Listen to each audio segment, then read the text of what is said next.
Tell me what it's going to mean for you to have a 50% tariff on steel. Well, back in February, my steel prices were about 49.50 cents a pound. Right now, they're at about 68 cents a pound. And what that equates to in the product that I manufacture could be $1,600 to $1,800 just in increased cost of the material. And my customers aren't going to be very happy about that. Not to get political here, but we can't disentangle politics from this. You're in a red state. Congress does have the ability to push back on the president, try to take back some of the authority on tariffs. I mean, he's got provisions he can use, national security, et cetera. But Congress does have the authority to assert itself. Are you putting any pressure or do you have a message to your representative in Congress? You know, being so ingrained in a red state, I feel like my voice isn't heard. I didn't vote for the current administration, and I just don't think my representatives grasp the full impact of what these tariffs do to steel manufacturers. Or what these tariffs do to just the country as a whole. Tariffs on steel destroys everything. 50% tariff on steel. Not anything, a raw material, steel, all these products. This is going to just, I mean, literally, think about the cost that's gonna be to build like a house, for example. Think about the cost it's gonna be to build like a new construction building. The cost to manufacture, all these cars, to manufacture all these different, like if we're talking about bringing manufacturing within the United States alone, this costs 50% tariffs is gonna, guys, we don't manufacture that much steel within our country. That's the reality that the country is in. We just don't have it. And you dropping a bomb just like this, it's not gonna bring it in. Listen, guys, this is the honest truth. I'm telling you guys this right now. He's losing his business as a result of these tariffs. So many people are losing their business as a result of this tariff. Now, luckily, he came out and said he didn't vote for this, okay? Because that's not the story of a lot of these people. And I'm going to show you a video a little bit later on. Or a lot of these people, they're going to these rallies.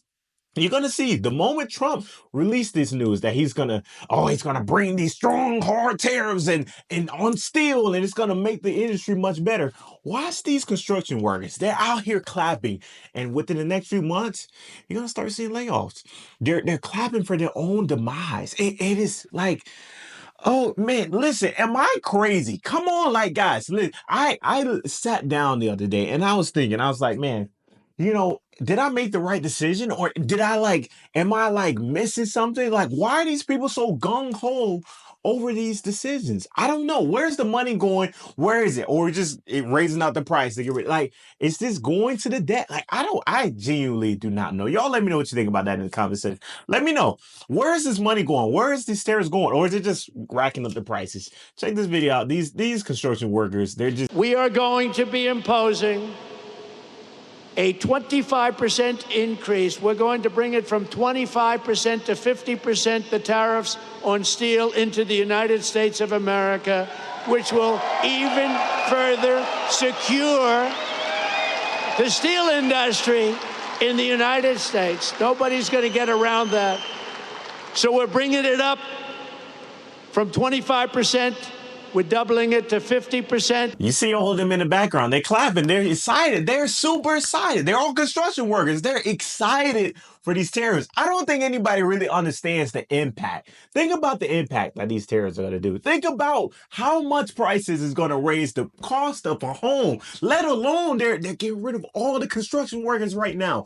They're going to the construction sites and getting rid of these people. It's crazy. Guys, listen, this worker even got laid off. Like, he's just walking out, like, after 20 years of employment. You got to see this. After 20 years, he got laid off. Our #1 employee. All thanks to these goddamn tariffs. Tariffs. He got laid off because of tariffs. There's even one video of an actual construction worker talking about this because he just breaks it all down. He breaks it down from start to finish, and it's all valid points. Let's check this out because I genuinely want to break this down with you guys right now. For 35 years, Munchkin's baby and toddler products have been making their way into millions of American homes. We've been making 1 million of these a year for the last 20 years. Munchkin founder and CEO Stephen Dunn says making their popular soft bite baby spoon will cost 80% more because of President Trump's new steel and aluminum tariffs. And some of their products will be discontinued altogether. I didn't think tariffs could get worse, and then we have another 25% on steel products. How much more can parents, your customers, absorb when it comes to higher costs? Well, they won't absorb them. They'll buy less products. He says Munchkin has been forced to lay off workers for the first time in its 35-year history. And Trump's steel tariffs, the highest since the 1930s, mean big sellers like these steel sippy cups and snack cups are being discontinued. I don't think a lot of people think steel tariffs, sippy cups. It's sippy cups, it's steel safety gates, it's soft bite spoons. We were working in development on a really nice, beautiful new metal diaper pail. We stopped development efforts on it. Because of tariffs. Tariffs. Can't afford to bring a steel diaper pail in from outside the country. Hey everyone, hold on to your chones because we've got some spicy trade news. President Donald Trump just announced additional 25% tariffs equaling 50 on aluminum and steel imports from Canada starting tomorrow. Yeah, he's doubling down on his tariffs, and this could shake things up in a big way for both countries. So why is this happening? Well, Trump is saying it's all about protecting American industry from foreign competition, but critics are arguing that this could backfire by raising prices for consumers and straining relations with one of our closest allies. And let's not forget, Canada supplies a huge chunk of the steel and aluminum used in the U.S. manufacturing, from cars to construction to, yes, even your beer cans. Now, the big question, how will Canada respond? Are we looking at retaliatory tariffs, a trade war, maybe higher costs for everyday goods? One thing's for sure, though, this steel showdown is just getting started, and the impact could be way beyond the factories. So what do you guys think? Is this a smart strategy to protect jobs, or is this just a move that could backfire on consumers and businesses? Drop your thoughts in the comments. I'm thinking literally he's probably just going to back off of them again like he has the last couple months. It's like throwing a frisbee and not realizing that's just a boomerang. It's just gonna come back and knock you upside the head. Like it is insanity. It's doing the same thing over and over again. And watch this. He's gonna back down eventually. That's the reality of the situation. He's gonna back down. That's why they call him Taco Man. He's gonna back down. These are lives being affected, and I genuinely make these videos because I am concerned about the livelihood of Americans. That's why I am. But hey, you let me know what you think about this in the comment section below. Hit that like button. If you've watched this long and have not hit the subscribe button, subscribe right now to see the next video. It's gonna blow your mind. I'll see you next video. We out. Let's go.